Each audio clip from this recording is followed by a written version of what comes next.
has begun. Vampires fought back in super real 3D. Hey guys, welcome to a 1 a.m. editing session, real world experience of dealing with Adobe and audio sync issues not working. You know, the audio sync works great sometimes, and then all of a sudden it'll crap out and stop working. I've tried everything for years through all the generations of Adobe Premiere, and this seems to be consistent ever since they introduced an auto synchronization ability. So it'll work great, and then all of a sudden it'll think that it's moving your clip over and lining it up, and it's not. Even when you figure it out manually and you put the clip right there where you know it's supposed to be and just nudge it a little bit, and then you try to auto sync just that fragment just to see if it can even handle that, it doesn't work. It'll just stop working. And I've tried everything with changing the audio channels and trying different codecs and exporting in different, whether it be stereo or mono. I mean, I've tried it all. I've tried reordering the layers, etc. Let's just put it this way. At the end of the day, you'd get stuck having to do manual audio sync a lot of times if you didn't do timecode, which these clips don't have timecode. So in this case, this is what this experience looks like. And this is kind of a sneak peek, just so you have some idea. Let me give you a 10, 20 seconds, I don't know, of one of my finished pieces so you know that you should even be listening to me so you can see what a finished product of this looks like. Let's go. Forged crank, forged rods, forged pistons, aftermarket casted heads on the 454 package. I looked at the original schematic from General Motors, and they have a blueprint layout of exactly how the stripes are done. In 1970, when they came out with the cowl induction hood, they changed the layout of the stripes, so we're going with the second version of it. And what the schematic says is that on this side over here, the stripes end 0.95 inches away from the tip. They're 2.28 inches from this body line that runs right down here. So that's how cool it can sound in the end. So this is raw, right out of the camera. You know, we're looking at log footage here. This is about as raw in the behind the scenes of an edit as it gets. I am chopping and curating potential takes so I can have a palette to work off of when I go to actually edit what this piece will be. Again, this is just one day of filming. So I've arrived at another one of these scenarios where there's some interesting audio here that I'll play now. That's not it. Let's scoot over to where he talks. Wrapped in masking tape. Oh, that's not it either. This is it. I'll put down an adhesion sealer to get the paint to stick really nice to the edges of the vinyl tape. Then I'll lay down a white base coat, and then I'll put a transparent base coat that has pearl in it that lays on top of the white. And so what he's explaining right now is interesting as part of the build. There's a good chance I might use this as part of my edit. So I want to get good audio. That's just the camera audio, and I have a lav mic on him. I have a Senken COS 11 lav mic mounted onto his chest, and I want to get that. So I have that over here. Now the way I lay out I do pancake timelines a lot when I'm editing for all kinds of different approaches, and this is one of those examples. So up here, this purple, this is the lav mic right here. So if we listen to it, I'm running straight across, perpendicular to this, starting at 10. and we'll hear what it's like with a little bit of the camera audio. I'm at 31.5 millimeters width of the stripe. Just camera audio. So I'm running, the tip of this was cut a little short, so I start at 10 millimeters. See how distant and tiny that sounds. Here's with the lav mic, just the lav mic. I'm running straight across, perpendicular to this, starting at 10. And then if we combine them, which I haven't mixed this yet, but if you combine them, it just starts to sound a little bit alive because you get some of the background noise in there. I'm at 31.5 millimeters width. See how now it sounds more alive. So now, granted, we're not looking at pictures because what I do here is I actually just grab just the audio layer and I drag it up to this timeline. That's what we're about to do. So I also have color coded these within here. So here's, sorry guys, you really are jumping in on an actual edit. So it just is where it's at. So you see how this is purple, the rest of this is orange. You can color code however you want, but what I recommend is as I'm chopping through all the footage, I've color coded, if it has purple, that means that there's dialogue that I'm interested in potentially using. And if it's just left orange, which is the color that I just set as the default for all my footage clips, then that's actually just B-roll. That's just gonna be visual stuff that might have potential. after I color graded, obviously. So if that's just to give you some idea. And if we look at the scope of the footage that I have laid out here, this blue is a different camera, so I just did it a different color because they were filming at different times, and I'm going to interweave them at the same time spans. Long story short, purple means audio. And over here, I had just come across some interesting, he was talking about that tri-stage pearl and what he does to get that. So what happened for me is at this point, Adobe's AutoSync stopped working. I'm gonna drag it up here. Let me get to an area where it's past other clips that I've lined up. I don't think that one was lined up at all. That was just me testing again, figuring out, running into this issue, but it didn't even necessarily have the audio I was looking for. So let's just do our audio sync and we can experience what that's like. So somewhere in here might be the clip. You know, look here, I should explain. He took a lunch break. I don't know if this clip happened before or after the lunch break, so I've got these two audio clips. He took a break later. There's a third clip here of audio. See that little white corner over here? That means that's a new clip that started, so that could be a break point, but I know that it's not that far along. So I know it's here or here, just based on working my way down the line of lining up audio and keeping some relative concept of how much time has passed. So I will take this clip and first try it here on, you know, our initial clip that's closer. I know I dragged this already somewhere. Let's see. I'm going to right click and we will try our synchronization. And it goes through this processing point. And it, you know, the shorter the clip is and the closer you get it to where it should be, the quicker this process will be. As you can see, it didn't sync up. Okay, granted, maybe it's not in there. So I'll give it the benefit of the doubt. I'll control exit, and then I'm gonna control V it over here. I'm gonna zoom in here and see where we're at. Now I'm going to select this clip, this audio clip. While I have the video selected, I'm gonna right click and choose synchronize again. And let's try it here and see if maybe it lives in here. And this is the part that I've already done. I'm just showing you that it's not lining up, but we're gonna figure out where it actually is. So once this ends, it'll prove that it can't do it and it doesn't think that there's anything to sync up. Now, look, I'm gonna take a guess here that it happened after the lunch break. So I'm gonna start with this clip area here. And what I'm looking for is what he says here. So what I'll do is I will just basically, I'll solo just the camera track. We're gonna go white pearl, which is a tri-stage. I'll put down an adhesion sealer to get the paint to stick really nice to the edges of the vinyl tape. Okay, I've stopped it after he said adhesion sealer. So we're kind of looking for him to talk about white pearl. So what I'll do is I'll just scrub along here. Let's start investigating here.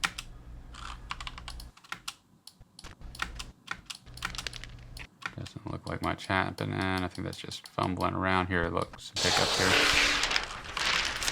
That's him doing paper.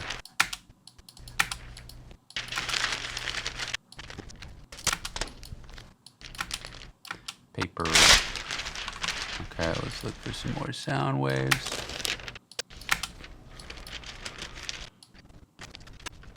Let's jump over here. This looks like it might be more talking.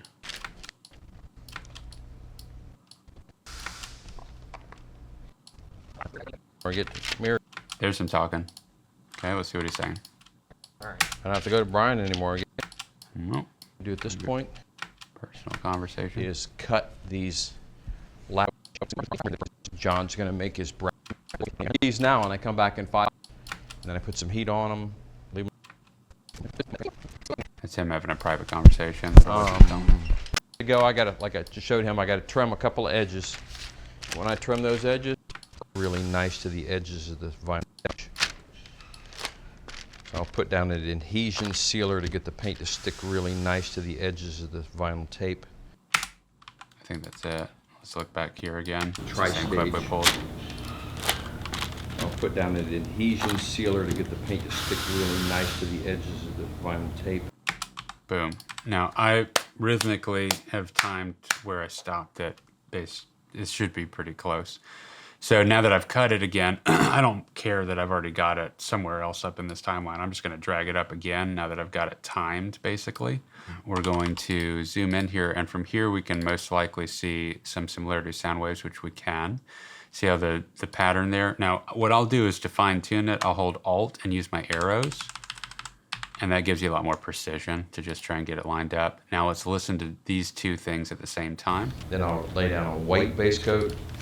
There's an echo, so it's slightly off. So while it's playing, I'll hold Alt, and while the footage clip is selected, I'll arrow over while I'm listening, and we'll get rid of that echo. Then I'll put a transparent base coat that has pearl in it. It lays on top of the white. That'll give us that nice tri-stage. Boom. Okay, so slight echo in that it's two different mics, and you'd have to work with phase detection, but once you lower the volume of these, you can usually get away with it. Volume of the camera brought down some. And now you're like, the cool thing about doing this is that once you've got you know that it's synced up, you'll stretch your full clip back out. And as long as you have your timeline set up where it's going to show you duplicates of when you have duplicate video layers in your same project timeline, which you can do through the gear wrench here, you can select show duplicate frame markers. You absolutely want to have that on. I do not know why that is not on by default. Maybe it is now, but it has never been. And you want that on. So that's what these lines are showing here. These like extra little orange lines floating through here. So what I'm going to do is, now that I stretch the clip back out, I can just cut my audio file to the exact length of the full clip. And then I can grab both one instance, one of my audio channels from the camera, along with the audio, the lav mic audio, drag it down here, and now look, that blue line showed up.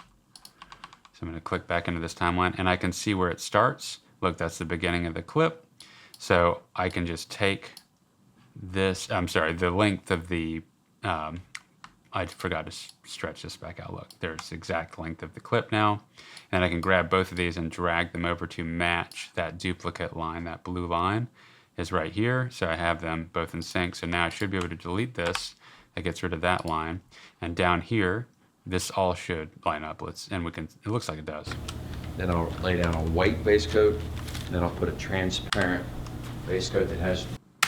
I nudged it one more frame to the right, and you can do that while it's playing, so that was more accurate. Now I'm going to go back over here and just even that back out, just to make sure so I don't lose track. And now that that is that way, wherever I wanted to cut a specific section of talking, let's see, which actually started here, I only made the cut to find a rhythm of when he ended a phrase. I'm going to go white pearl, which is a tri-stage. So that's going to match. So now all I got to do is put my cuts at the same point, and then boom, I have, if I wanted, just. I'll put down an adhesion sealer to get the paint to stick really nice to the edges of the vinyl tape. If you click on your video clip, it's separate from this audio, which is pretty, you don't want that. What I like to do is go ahead and now link them. So if you select them all, and for me, I don't know if I made this shortcut or if it's by default. I have it set up as Control-L on my PC.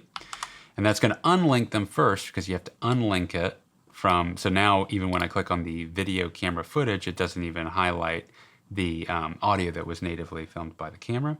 And now if you select them again and Control-L, they're linked. And so when you click on one thing, it's going to be there. And the reason this is important is once you drag it into your edited timeline, you have all your audio there, and you can turn on and off whatever channel. You can also just disable stuff. I have a shortcut command for that. So this helps out when you're doing your overall sound mixing for your final edit as well, being able to turn on and off things. Rather than muting entire tracks, you might want to there might be stuff on that track that you want to hear while you're doing playback, and you just want to disable certain things for certain points. However, for right now, in my chopping point of this project, I'm just going to keep all that alive. Now, that seems like a lot to do just this one clip, but if I wasn't talking and I'm just moving through it, you can get through that a lot faster, and you get in a rhythm, and then you're just knocking it out. but it is time consuming, and timecode is better. And I recently did invest in some Tentacle Sync audio units. Sorry. Sorry, I burped. And so that's making life easier. I might do a different video on how easily that syncs together. But this is, man, you guys just sat in on a long-winded explanation, but maybe you learned a couple little things about that process that helps you figure out how to dial it in. We'll do one more example here. If you're going through here, see, I can tell that I'm just going to find something where he's talking. That's going to just be B-roll if I use any of it. I'm going to scoot along, try and find him saying something else. He talks here. What's he saying here? Let's see what this is like. Like you would normally do to get a little bit of build. Where you want to find where he starts talking. Sometimes you increase the volume just to see sound waves better. Which is a really, really So if he goes from a dead silence to actually nice talking. and sharp and clean. We use a transparent. He was talking at the beginning of this clip. So that these stripes pull real nice and sharp and clean. We use a transparent adhesion sealer, which is a really, really thin acrylic urethane, almost a clear sealer. All right, so what we'll do is we're gonna just try dragging this up to here for a second. We're gonna try audio sync. And before we do that, yeah, I did have it cut there, that's good. I'm gonna try audio sync and just see if it somehow magically starts working again, which it probably won't. In order to see where this lands, how long have we been filming for? Like, this is the longest explanation of just an audio sync. But this is real editing. I mean, this is how this actually works. I mean, you see all these videos of things going by so quick and it seems all smooth and easy, but you know what? There's a ton of time-consuming stuff that's really like this that you have to just work through. So it didn't find it anywhere in there. At best, it'd be in the next clip, timeline-wise, so we'll just try it there for a second. I'm just gonna lock that so it doesn't paste over it. Now I've pasted it into there. I'm zooming in and out with my plus and minus keys, by the way, and then I can get a full picture of the entire timeline if I hit my backslash key. I think that those are defaults inside of Premiere. I don't think I assign those, but I do assign a lot of shortcuts. All right, so now I've got it over here in this one. Let's just try this one real quick. I'm gonna right click and hit synchronize, and we'll see if it magically finds it within this one, and if not, we're gonna hunt it down. I might do it a little bit more silently this time, and we'll see how fast I can find it, sync it, bring it back into the main part of the project. And it failed like I thought it would. So I don't know if it's in this first sound clip or over here. So what I'm gonna do real quick is I'm going to reference my sound again real quick. Just find a cue point. So that these stripes pull real nice and sharp and clean. These stripes pull real nice and sharp and clean. So that's what we're kind of looking for. And the last clip that we did was over here. I'm gonna look down here at my master timeline of all my footage and see how much time's kind of passed. Granted, these are start and stop clips, so it's not representatory of actual time, but I know at least, even with stopping, 43-minute marker, 31, I know at least 15 to 20 minutes has passed by if I'm frequently, starting, stopping. Nice and sharp and clean. Okay, so I'm gonna just go ahead and hit a cut mark there. I'm gonna leave that there for a second. I'm looking for that up here. So let's go to where sound is. If I know that the last place we did it was here, and we're gonna go at least 15 minutes down the line. So that'd be roughly in here. Okay, we saw some of the B-roll of him mixing paint. I know that it's past this, we're getting closer. The middle of the track has these giant destination and nothing closer. One year going up there, perfect adhesion along the edge, and that the paint, a lot of buildup against the edges. An ultra thin film, a couple of mils thick. All right, so in order to get the kind of adhesion of the paint that we want, so that these stripes pull real nice and sharp and clean. Look how far we had to go. There was a lot of time that passed. He did a whole lunch break and everything. I'm gonna speed up through that for the edit of this, but what I just had to do was go from, we'll look at where the last clip was. We're already over here, and there, it was quite a span of time had passed there into the actual thing, but we found it. Right, so in order to get the kind of adhesion of the paint that we want, so that these stripes pull real nice and sharp and clean. Into that clean line. I'm going to grab the clip again. I'm going to drag it up. I had put a cut right after him saying that sharp and clean. Oops. I grabbed the wrong part. It's this part. Delete. Grab this part. Sharp and clean. And then I'm going to stretch this back out to see if this matches. Looks like it needs to come over. See, I can visually see that it's somewhere in there. We use a transparent adhesion sealer, which is a really, really thin. That's it. Okay, so now I'm going to stretch this back out to the full length. You can click on where you made a cut and hit delete and do that again. And that will make it all one clip again. I don't know if you know that. That's helpful, very often helpful. All right, so now we've got it all. I'm going to grab just one of the audio tracks. Whoopsie. Alt click and Alt Shift click. Now I'm grabbing just those. I'm bringing these down. These are the full length of this clip. I'm going to go to the beginning of this clip, which I can tell by the top corner, that little white triangle, top corner there. And then boom, look, it matches just to that. Oh, I forgot to pull it on the other side, but that's okay. We're going to pull it back out this way to the end of whatever this clip is. Bonk. Accidentally increase the volume there, it doesn't matter. Whoa, see how much longer that is? Boom. Delete that. Take a look. Should just match up. I'm going to go ahead and delete our camera audio. And then now this should all just work. I'm going to go ahead and just stretch that clip back So out. that these stripes pull real nice. If we increase the volume of the quality recording, something like 15, and then I'm going to bring this back down. Whoopsie. Nice and sharp and That's a mix. clean. We use a transparent adhesion sealer, which is a really, really thin.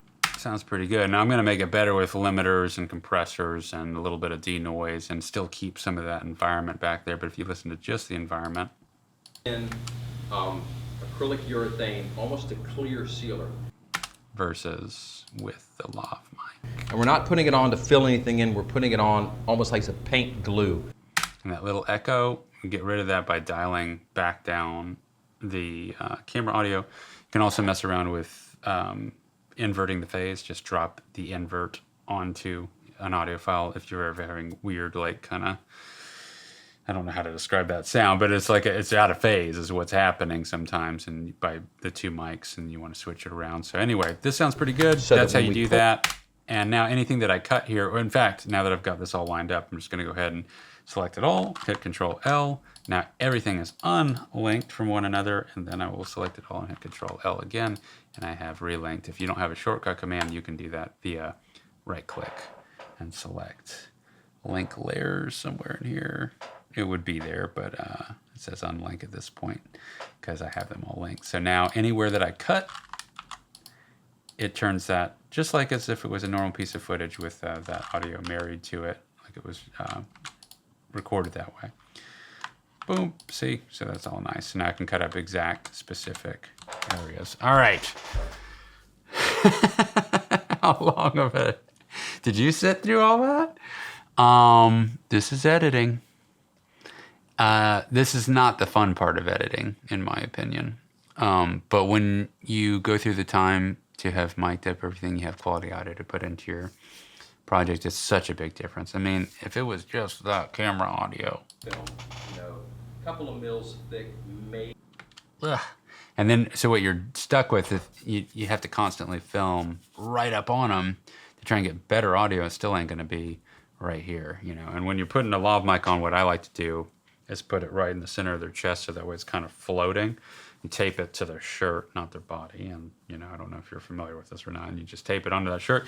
And then I like getting sound roughly from there. Now, it can be a little bit bassy, but that's easy to dial out. And I like the distance away from the voice. A lot of guys strap in the entire DJI mics here and stuff, the box units and everything. It sounds pretty bad, man. It doesn't sound good. And you don't want to see it. I mean, come on. You want to hide it. You want cinema magic, don't you? All right. If you're interested in seeing, I have a lot more videos that are way more planned out than this. this isn't a late night editing sit-in session to audio sync. So hopefully you found that helpful. If you want more direct lessons, I promise they exist across my channel. Got a lot of focus on the Canon R5C. That's what this is. And but I also use Red, and I've used Sony, and I'm going to do color grading stuff. And I'll just be kind of documenting more steps along this project, because this will be a full 25-minute film. So between 20 to 25 minutes, somewhere in there. And that'll go on Transcend Worldwide's channel. And those videos usually break a couple 100,000, oftentimes touching 1 million. It just kind of depends. Some of them have made a few million plays. And on the grandest, the one that I did with Burt Reynolds, that one did like over 40 million plays across the web. So that was pretty cool. Not just on YouTube, but just across the web, everywhere it was posted. All right, guys, take care. Peace. Movie Voice.